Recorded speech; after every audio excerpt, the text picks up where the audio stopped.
الحمد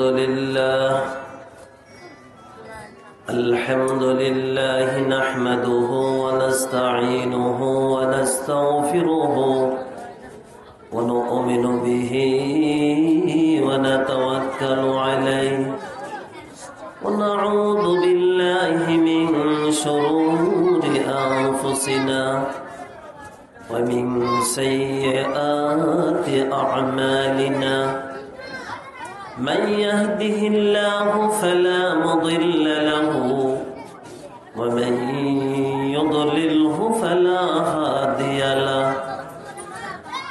ونشهد أن لا إله إلا الله وحده لا شريك له ونشهد أن محمدا عبده ورسوله أما بعد فأعوذ بالله من الشيطان الرجيم بسم الله الرحمن الرحيم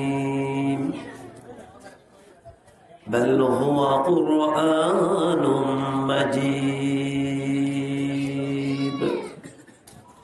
في لوح محفوظ.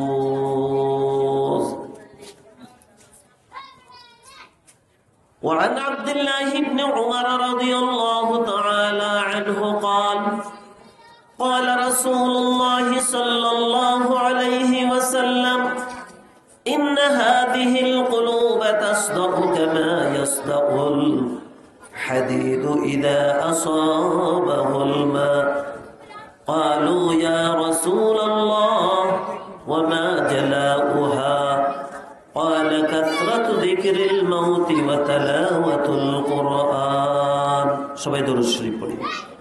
اللهم صل على سيدنا ونبينا وشفيعنا وحبيبنا ومولانا محمد صلى الله عليه وعلى آله وأصحابه وبارك وسلم.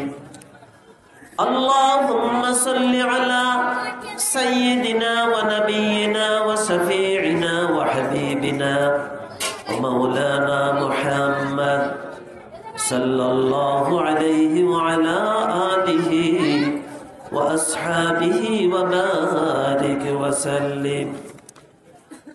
مفتاحুল কোরআন মাদ্রাসা হাফেজ ছাত্রদের পাগড়ি প্রদান উপলক্ষে বাৎসরিক ওয়াজ মাহফিলের সম্মানিত সভাপতি, অতিথিবৃন্দ ও উপস্থিত দিনদার ভাইয়েরা,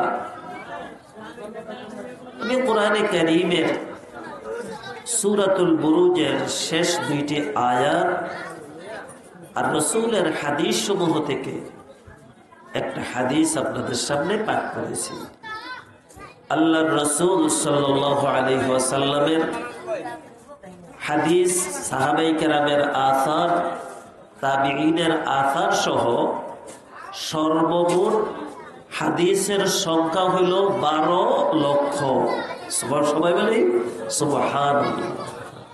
মুসলমান হিসেবে আমাদের আল্লাহর রাসূলের হাদিস, সাহাবায়ে কেরামের আথর, তাবিঈনের আথর, এর সর্বমোট হাদিসের সংখ্যা কত বলা হইল বলেন? 12 লক্ষ। আল্লাহু আকবার। এলে কয়টা হাদিস আমরা জানি? অসংখ্য গণিত হাদিস রয়ে গিয়েছে যা আমরা জানি না। আমি কোরআনে কারীমের যে আয়াতটা তেলাওয়াত করেছি, এই আয়াতের অর্থ কোরআনে কারীম লৌহে মাহফুজে ছিল। আমরা সবাই বলে শুনতেছি লৌহে মাহফুজ। লৌহ শব্দ অর্থ হইল তক্তা। এটা কি কড়ি গাছের তক্তা, না টিকসাম্বুল গাছের তক্তা, না শিলকড়ি, নাকি না সেগুনের তক্তা? এই কোরআনে কারীম কোন তক্তার মধ্যে লেখা আছে আমাদের সম্মুখে যে কোরআনে কারীম কাগজের লেখা, এটা তো দুনিয়ার কোরআনে কারীম। আর আমরা মুসলিম জাতি বুঝতে হবে আসল কোরআনে কারীম কোথায় আছে, আসল কোরআনে কারীম কোথায় আছে। দুনিয়ার লক্ষ লক্ষ কোটি কোটি কোরআনে কারীম কাগজের মধ্যে লেখা, এটা দুনিয়ার মানব জাতি। আল্লাহ রাসূল সাল্লাল্লাহু আলাইহি ওয়াসাল্লাম এই পৃথিবীর থেকে শুভাগমন করেছেন যে, আর বিদায় করে হয়েছেন। আল্লাহ রাসূল এই পৃথিবীর থেকে বিদায় নিয়ে রওজা থারে শায়িত হয়ে আছেন কত বৎসর? 1436 বছর আগে রাসূল দুনিয়া থেকে বিদায় নিয়ে গেছেন। উম্মত জানার কথা, এখন পর্যন্ত কত বছর বলেন? কত বছর বলতে বলবেন? কত বছর আগে দুনিয়া থেকে বিদায় নিয়ে গেছেন? 1436 বছর আগে এই পৃথিবী থেকে বিদায় নিয়ে গেছেন। রাসূল সাল্লাল্লাহু আলাইহি ওয়াসাল্লামের গোটা 23 বছর নবুয়তের এই কোরআনে কারীম অবতীর্ণ হয়েছে। এর আগে কোরআনে কারীম কোথায় ছিল? আপনারা জানতে ইচ্ছুক? বলেন, সবাই জানতে ইচ্ছুক তো? ইন্না আনসালনাহু ফি লাইলাতিল কদর ওয়া মা আদরাকা মা লাইলাতুল কদর। আমরা সবাই জানি এই কথা, শবে কদরে কোরআনে কারীম নাজিল হয়েছে। নাজিল অর্থ হইল উপরের থেকে নিচে। তাহলে কোরআনে কারীম কোথায় ছিল? ওইটাই আল্লাহ পাক ইরশাদ করছেন, বাল হুয়া কুরআনুম মাজিদ ফি লাওহিম মাহফুজ। লৌহে মাহফুজ কি জিনিস? আমি আগে বলছি লৌহ মানে হলো তক্তা, মাহফুজ অর্থ হইল সংরক্ষিত। সংরক্ষিত এমন একটি তক্তার মধ্যে কোরআনে কারীম লিখা, যেটা একেবারে সংরক্ষিত, কোনো কিছুই স্পর্শ করতে পারে না, একেবারে পুরা সংরক্ষিত সেই তক্তা। এই তক্তাটা কি? এই আয়াতের তাফসীরের মধ্যে আল্লামা জালালউদ্দিন সুয়ুতী রাহমাতুল্লাহি আলাইহি এই আয়াতের তাফসীর তিনি লিখছেন, হুয়া দুররাতুন বাইযা তুলুহু মিনাল আরদি ইলাস সামা ওয়া আরদুহু মা বাইনাল মাশরিকি ওয়াল মাগরিব। তো এটা হলো সাদা একটা মুক্তার তক্তা, সাদা মুক্তার একটা তক্তা, যেটা কত বড় বিশাল তক্তা। এই লম্বা হলো জমিন থেকে আকাশ পর্যন্ত যত বড় বিশাল, যত বড় এই তক্তাটা হলো জমিনের থেকে আকাশ পর্যন্ত এত বড় লম্বা একটা তক্তা। সুবহানাল্লাহ। আর পাশে কতটুকু? পৃথিবীর পূর্ব থেকে পশ্চিম প্রান্ত পর্যন্ত এত বড় পাশ। তাহলে আমরা বুঝতে পারলাম একটা সংরক্ষিত তক্তার মধ্যে কোরআনে কারীম লেখা, একটা তক্তার মধ্যে কোরআনে কারীম, মুক্তার একটা তক্তার মধ্যে কোরআনে কারীম লেখা আছে। ওটা কত লম্বা? জমিন থেকে আকাশ পর্যন্ত যত দূর এত বড়। পাশে পৃথিবীর পূর্ব থেকে পশ্চিম প্রান্ত এত বড় পাশ, বিশাল এই বড় তক্তার মধ্যে কোরআনে কারীম। এই তক্তাটা আছে কোথায়? সেটা হলো আল্লাহ তাবারক ওয়া তাআলা আরশে আজিমের নিচে খোলা, ঝুলন্ত, কোনো কিছুর মধ্যে ঝুলন্ত নাই। এইভাবে আল্লাহ পাক রব্বুল আলামিনের হুকুমে স্বর্ণের মধ্যে এই তক্তা আছে। আল্লাহু আকবার। মনে করেন আমরা যদি একটা ফ্যান ঝুলাইতে চাই, তাইলে হুকের মধ্যে একটা ফ্যান ঝুলাইতে হয়। যে কোনো একটা জিনিস করতে হলে কোথায় আটকাইতে হয়। আল্লাহু আকবার। আল্লাহ পাক রব্বুল আলামিন এই বিশাল বড় মুক্তার তক্তা আল্লাহর হুকুমে খোলা জায়গার মধ্যে, আল্লাহর হুকুমে সেইটা কোনো কিছুর মধ্যে আটকানো ছাড়া ওই তক্তাটা এইভাবেই রয়ে গেছে। ওই কোরআনে কারীম এই তক্তার মধ্যে লেখা। আর হযরত জিবরাইল আমিন আলাইহিস সালাতু ওয়াস সালাম লাইলাতুল কদরে কাবাগরের বরাবর পৃথিবীর প্রথম আকাশে একটা ঘরের নাম হইল বাইতুল ইজ্জা, সেখানে এক রাত্রিতে পুরা 23 পারা কোরআন শরীফ সেখানে লেখাইছেন ফেরেশতার মাধ্যমে। আর রাসূল সাল্লাল্লাহু আলাইহি ওয়াসাল্লামের পুরা 23 বছর জীবনে এই কোরআনে কারীম নাযিল হয়েছে। আমি আপনাদেরকে মুসলমান হিসাবে আমাদের বুঝার প্রয়োজন আছে। এই জন্য জ্ঞান অর্জনের জন্য কোরআনে কারীম আমরা পড়তেছি। এই কোরআনে কারীম কোথায় ছিল, কোথা থেকে আসছে, এই বিষয়ে সামান্য আলোকপাত আপনাদের সম্মুখে করব।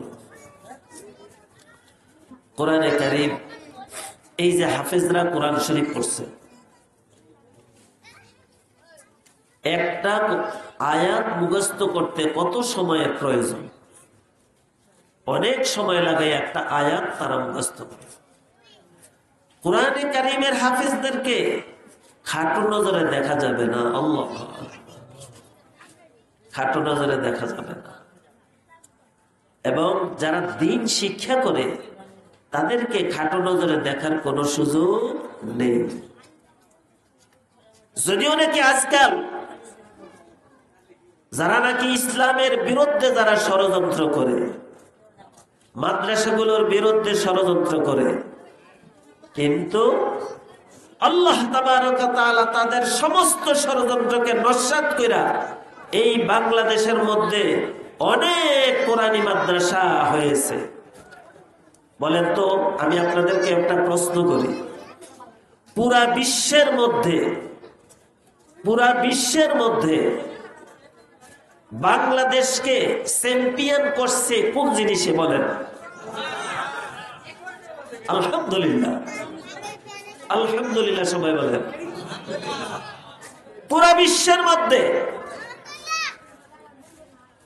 বাংলাদেশ অর্থনৈতিক দিক দিয়ে কোনো চ্যাম্পিয়ন নয়। কারণ পশ্চিমা বিশ্ব, জাপান, অন্যান্য রাষ্ট্র অর্থনৈতিক দিক দিয়ে অনেক আগাইয়া। জ্ঞান বিজ্ঞান প্রযুক্তির দিক থেকে পশ্চিমা রাষ্ট্রগুলো তারা আগাইয়া আছে। তাইলে চিকিৎসার দিক থেকে আমাদের দেশের মানুষরা অন্য রাষ্ট্রে গিয়া চিকিৎসা করতেছে। তাহলে আমরা দেখি আমাদের দেশের সোনার ছেলেরা, হাফেজে কোরআনরা পুরা বিশ্বের মধ্যে, বিশ্বের মানচিত্রের মধ্যে, বিশ্বের দরবারে বাংলাদেশকে চ্যাম্পিয়ন করতে পারছে এক শ্রেণীর মানুষ, তারা হইল হাফেজে কোরআন। তাহলে তারা কি সাধারণ? এই জন্য কিন্তু যেইভাবে তাদেরকে কদর করা দরকার, দেখেন সৌদি আরবের মধ্যে আমাদের ছেলেরা যেখানে কোরআনে কারীম নাজিল হয়েছে, সৌদি আরবের মধ্যে ইরান, ইরাক, মিশর, সব জায়গার মধ্যে প্রতিযোগিতায় 120 রাষ্ট্র, 122 রাষ্ট্র, 117 রাষ্ট্র, এই ধরনের বড় বড় রাষ্ট্রগুলো, বহু রাষ্ট্রের মধ্যে প্রতিযোগিতায় আমাদের ছাত্ররা আল্লাহর রহমতে চ্যাম্পিয়ন, ফার্স্ট হয়ে আছে। আমাদের আমলাপাড়া মাদ্রাসাও 92 সালে পুরা বিশ্বের মধ্যে 1 নম্বর চ্যাম্পিয়ন হয়েছিল আমলাপাড়া মাদ্রাসা। ছেলেটার নাম হইল মহিবুল্লাহ শিবসরের। যাই হোক, কথা হইল কোরআনে কারীম দ্বারা আল্লাহ তাবারক ওয়া তাআলা আমাদেরকে, আমাদের বাংলাদেশকে এরকম ভাবে বিশ্বের মধ্যে একবারে মাথা উঁচু করে দিয়েছে কোরআনে কারীম দ্বারা, অন্য কিছু দ্বারা না পারলো। আলহামদুলিল্লাহ, আল্লাহ শুকর। এই জন্য হাফেজ কোরআনদেরকে আপনার মূল্যায়ন করতে হবে এবং কোরআনে শরীফ ভালো করে রাখতে। আমি সবাইকে কোরআন শরীফ পড়ার জন্য আমি অনুরোধ করছি। আল্লাহ পাক রব্বুল আলামিন কোরআনে কারীম পড়লে লাভটা কি? লাভ কি? আল্লাহর হাবিবের হাদিসের মধ্যে ইল্লা নাযালাত আলাইহিমুস সাকিনাহ ওয়া গাশিয়াতুহুমুর রাহমাহ ওয়া হাফাতহুমুল মালায়েকা ওয়া যাকারাহুমুল্লাহু ফী মান ইনদাহ। আল্লাহর রাসূল হযরত মুহাম্মদুর রাসূলুল্লাহ সাল্লাল্লাহু আলাইহি ওয়াসাল্লাম ইরশাদ করেন, ও আমার উম্মত সকল, বেশি বেশি করে কোরআনে কারীম তেলাওয়াত করো। যেখানে কোরআনে কারীম তেলাওয়াত হবে সেখানে আল্লাহর খাস রহমত নাজিল হয়, শান্তি নাজিল হয়। ফেরেশতারা চতুর্দিক থেকে ঘেরাও কইরা রাখেন। বুখারী শরীফের 21 পারার 2 নম্বর পৃষ্ঠার মধ্যে যেখানে কোরআন শরীফ তেলাওয়াত করা হয়, এখানে আল্লাহ তাবারক ওয়া তাআলার পক্ষ থেকে অসংখ্য গণিত ফেরেশতা নাজিল হয়েছে। আল্লাহর রাসূলের একজন বিশিষ্ট সাহাবা উসাইদ ইবনে হুযাইর, তিনি ফেরেশতাদেরকে দেখছেন, স্বচক্ষে দেখছেন। এই জন্য এই কথা আমরা মনে প্রাণে ইয়াকিন করতে হবে, যেখানে কোরআনে কারীম তেলাওয়াত হয়, মসজিদ হোক, মাদ্রাসা হোক, বাসা বাড়ি হোক, দোকান হোক, সেখানে বিদ্যে আল্লাহ তাবারক ওয়া তাআলার পক্ষ থেকে শান্তি নাজিল হয়। সুবহানাল্লাহ। আর আল্লাহর ফেরেশতারা চতুর্দিক দিয়া ঘেরাও করে রাখে। সুবহানাল্লাহ। এটার একটা প্রমাণ উসাইদ ইবনে হুযাইর রাদিয়াল্লাহু তাআলা, খুব খেয়াল করে কথাটা শুনবেন। কোরআনে কারীম রাত্রিবেলায় তেলাওয়াত করতেছিলেন, উসাইদ ইবনে হুযাইর তেলাওয়াত করতেছিলেন, তার পাশে ঘোড়া খুব লাফাইতেছে, ঘোড়া লাফাইতেছে। তিনি কোরআন শরীফ তেলাওয়াত বন্ধ করে চতুর্দিকে তাকিয়ে দেখেন কিছু নাই, আবার তেলাওয়াত করতেছেন, আবার ঘোড়া লাফাইতেছে। যুদ্ধের ঘোড়া তার পাশে আছিল, কিছুই দেখেন না। কোরআনে কারীম তৃতীয়বারে তিনি কোরআন শরীফ বন্ধ কইরা ঘর থেকে বের হইয়া দেখেন ঘরের সালের উপরে বিশাল বড় একটা সাদা দবদবে আবর। তিনি যখন কোরআন শরীফ তেলাওয়াত বন্ধ করলেন, সেই সাদা দবদবে আবর আকাশের দিকে উড়া চলে যাইতেছে। সুবহানাল্লাহ। আল্লাহ রাসূল সাল্লাল্লাহু আলাইহি সাল্লামের কাছে সকালবেলা বললেন, ইয়া রাসূলুল্লাহ, ইয়া হাবিবাল্লাহ, আমি গতকালকে কোরআনে কারীম তেলাওয়াত করতেছিলাম, আমার ঘোড়াটা লাফাইতেছিল একবার দুইবার, তৃতীয়বারে যখন আমি বের হইলাম, বের হইয়া দেখতেছি সাদা দবদবে আবর আমার বাড়ির উপরে। আমি যখন তেলাওয়াত বন্ধ করলাম, সেই সাদা দবদবে আবর আকাশের দিকে উড়া চলে যাইতেছে। আল্লাহ রাসূল শুনে বললেন, ও উসাইদ ইবনে হুযাইর, তুমি যে সাদা আবর তুমি দেখতেছিলে, ওই সাদা আবর তো আবর নয়, বরং তুমি যে কোরআনে কারীম তেলাওয়াত করতেছিলে, এই কোরআনে কারীম তেলাওয়াত শোনার জন্য আল্লাহ তাবারক ওয়া তাআলার অসংখ্য গণিত নূরানী ফেরেশতারা তোমার বাড়ির উপরে আইসা আবরের মতো জমা হয়ে গেছে। সুবহানাল্লাহু আকবার। তাইলে আমরা বিশ্বাস করতে হবে এই কথা, ইয়াকিন রাখতে হবে আল্লাহর হাদিসের এই হাবিব এই কথার উপর। আমরা যেইখানে কোরআন শরীফ তেলাওয়াত করি, সেখানে আল্লাহর রহমতের ফেরেশতারা আমাদের তেলাওয়াত শুনে।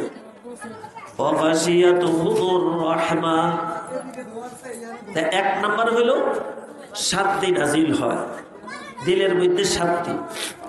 আপনি অনেক ব্যস্ত, ফেরেশানি, অশান্তি, অশান্তি আর অশান্তি। টাকা পয়সায় শান্তি আসে? বলেন বলেন, টাকা পয়সায় শান্তি আসে? টাকা পয়সায় শান্তি আসে? ছেলে সন্তানের দ্বারা শান্তি আসে না। অনেক সময় ছেলে সন্তান অশান্তির কারণ হয়। কারণ টানবাজার, আমি মসজিদে জুমা পড়াই, টানবাজারের এলাকাটা কেমন, মাদকের সরাসরি এমন ভাবে ওয়াকালে অনেক ছেলেই মারা গিয়েছে। আর মা বাবার আহাজারি, আমি বলছি এই কথা, নাম বললে আপনারা চিনবেন যে আসলে তো নারায়ণগঞ্জ হাই স্কুলে পড়াইছেন, আমার কথা মতো শুনে দেবক মাদ্রাসায় দিতেন অথবা আমলাপাড়া মাদ্রাসায় দিতেন, তাইলে আজকে অকালে আপনার ছেলেকে হারাইতেন না। কথা ঠিক না বেটি? আপনি প্রমাণ করতে পারবেন না। পুরো আমি চ্যালেঞ্জ, মাদ্রাসার কোন ছাত্র মাদক সেবন করেছে, মাদ্রাসার কোন ছাত্র সন্ত্রাস করেছে, মাদ্রাসার কোন ছাত্র দুর্নীতির মধ্যে লিপ্ত আছে, চ্যালেঞ্জ কোন মাদ্রাসা ছাত্রের ভিতরে পাওয়া যায় না। এই জন্য আমাদের সন্তানদেরকে লাইন শুধু আমরা নিজেরাই করতেছি। আমাদের উদ্দেশ্য হইল সুসন্তান, আমাদের কিন্তু আমাদের পদ্ধতি হইল ভুল। আমি কি বলছি বলেন? আমাদের প্রত্যেকটা পিতা মাতার উদ্দেশ্য হইল আমার সন্তান ভালো থাকবে, সুসন্তান হবে, কিন্তু আমার পদ্ধতি হইল ভুল। আমরা যেই পদ্ধতি অবলম্বন করছি ওই পদ্ধতিতে সুসন্তান গঠন হয় না, বরং সন্তান লাইনচ্যুত হয়, বিপদগামী হয়। এই জন্য আমি অনুরোধ করব কোরআনে কারীমের তালিম দেওয়ার জন্য। কোরআনে কারীম তালিম দেওয়ার দ্বারাই লাভ হবে এই কথা। আমার সন্তান জীবনে যত কোরআনে কারীমের খতম পড়বে, সমস্ত খতমের সওয়াব পিতামাতা এক ভাগ পেয়ে যাবে।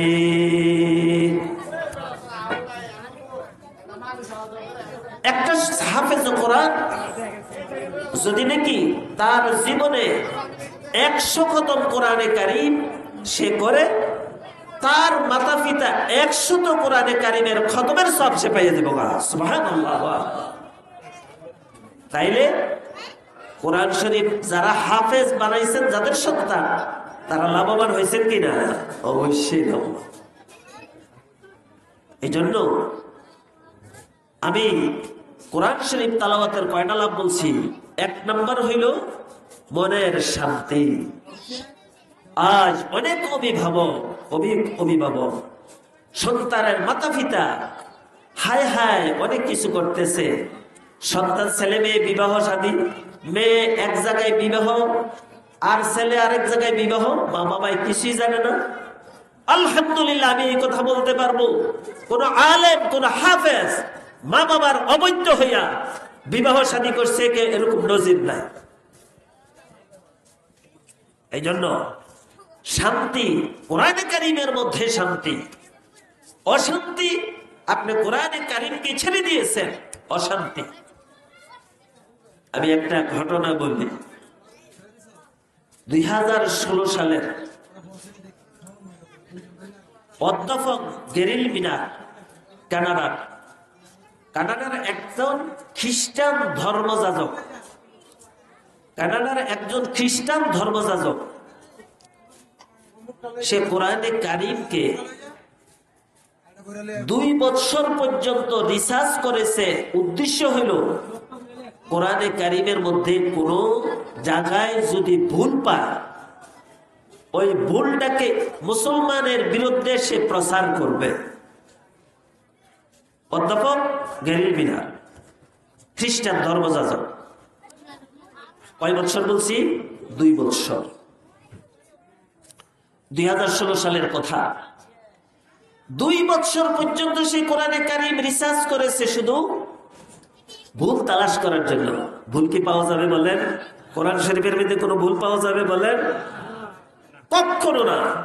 আল্লাহ তাবারক ওয়া তাআলা কোরআনে কারীমের শুরুতে আলিফ লাম মিম যালিকাল কিতাব লা রাইবা ফীহ, পুরো বিশ্বের জাতিকে, বিশ্বের মুসলিম অমুসলিম হিন্দু বৌদ্ধ খ্রিস্টান জাতি বিজাতি নারী পুরুষ আরব অনারব পুরো বিশ্বের সামনে আল্লাহ তাবারক ওয়া তাআলা চ্যালেঞ্জ ছুড়ে দিয়েছেন। আমার চ্যালেঞ্জ, তোমরা দেখো আমার কোরআনে কারীমকে অধ্যয়ন করে দেখো, কোথাও কোনো জায়গায় তুমি কোন ধরনের ভুল ভ্রান্তি এবং কোনো কিছু পাবে না। আমার চ্যালেঞ্জ, আল্লাহ তাবারক ওয়া তাআলা যে চ্যালেঞ্জ করেছেন, আল্লাহ পাক রব্বুল আলামিনের চ্যালেঞ্জের মধ্যে কোনো ভুল আছে বলেন? না, কখনো কোনো না। অধ্যাপক গেরিল মিনার কানাডা, বহুত বড় উচ্চ শিক্ষিত খ্রিস্টান ধর্মযাজক, সেই এই কোরআনে কারীম রিসার্চ করার পরে দিয়া লাস্টে গিয়া এক মসজিদের ইমামের কাছে যাইয়া বলতেছে এই কথা, আমি 2 বছর পর্যন্ত আপনাদের মুসলমানের কোরআনে কারীমকে রিসার্চ করেছি, শুধু ভুল আছে কিনা এটা প্রমাণ করার জন্য, কিন্তু আল্লাহ পাকের শুকর আদায় করি এই 2 বছরে আমি কোরআনে কারীমের মধ্যে যা পেয়েছি, আমি পেয়েছি এই কথা, এই গ্রন্থের মতো গ্রন্থ, এই কিতাবের মতো কিতাব আল্লাহর আসমানের নিচে জমিনের উপর আর দ্বিতীয় একটা নাই। সুবহানাল্লাহ। আমি এই কোরআনে কারীম রিসার্চ করার দ্বারা আমার দিলের মধ্যে ইসলামের একটা মহব্বত আর ভালোবাসা, কোরআনের মহব্বত আর ভালোবাসা আসছে, আমাকে কালেমা পড়া মুসলমান বানাই দেন। সুবহানাল্লাহ। সে মুসলমান হয়ে গেলেন। দেখেন, আজ আমাদের লক্ষ্য রাখতে হবে, একটা খ্রিস্টান সে কোরআনে কারীমকে রিসার্চ করছে কোন উদ্দেশ্যে? ভুল ধরার জন্য, কিন্তু এই রিসার্চ করার কারণে সে মুসলমান হয়ে গিয়েছেন। আজ আমাদের মুসলমানের সন্তানরা স্কুল কলেজ ভার্সিটিতে লেখাপড়া করা একমুখী ধর্মহীন শিক্ষা, সেকুলার শিক্ষা, বস্তুবাদী শিক্ষায় শিক্ষিত হয়ে আজকে আমাদের মুসলমানের সন্তানরা তারা নাস্তিকে পরিণত হইতেছে। কারণ কোরআনে কারীম থেকে দূরে সরে থাকার কারণে, কোরআনে কারীম থেকে দূরে সরে থাকার কারণে আজকে মুসলমানের সন্তান হইয়া নাস্তিকে পরিণত হইতেছে।